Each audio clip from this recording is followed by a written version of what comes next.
यो प्रोडक्ट नै अचम्मको छ कि एउटै प्रोडक्टले चाहिँ 3 थरीको काम गर्छ।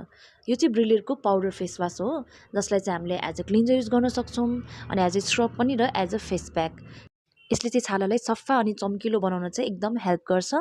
नेक्स्ट स्टेपमा म मेरो फेस वास गरेर स्किनमा अप्लाई गर्दैछु मोइस्चराइजर फ्रम ब्रिलियरको स्किन ब्राइटनिङ मोइस्चराइजर। यो चाहिँ ब्रिलियरको एकदम हाई डिमान्ड मोइस्चराइजर हो, जसले स्किनलाई चाहिँ ब्राइटन अप गर्न हेल्प गर्छ अनि यो स्किनमा एकदम लाइट फिल पनि हुन्छ र स्किनमा भएको पिगमेन्टेसनलाई कम गर्न पनि एकदम हेल्पफुल हुन्छ। अनि यो प्रोडक्ट चाहिँ मलाई एकदम इन्ट्रेस्टिङ लाग्यो कि तपाईँले पाउडर सनस्क्रिनको बारेमा सुन्नुभएको छ। यो चाहिँ ब्रिलियरको जिङ्क पाउडर सनस्क्रिन हो। हेर्दाखेरि कम्प्याक्ट जस्तो देखिन्छ, तर मेकअपको माथि सनस्क्रिन रिएप्लाई गर्न एकदम नै सजिलो। सो यो प्रोडक्ट चाहिँ युज गर्न पनि सजिलो, ब्यागमा क्यारी गरेर हिँड्न पनि सजिलो अनि यसले चाहिँ हाम्रो स्किनलाई घामबाट पनि प्रोटेक्सन दिन्छ अनि लगाउने तरिका चाहिँ मैले भिडियोमा देखाइदिएको छु। यसरी तपाईँले लगाउन सक्नुहुन्छ। सो हेल्दी अनि ग्लोइङ स्किनको लागि तपाईँले ब्रिलियरको प्रोडक्ट युज गर्न सक्नुहुन्छ।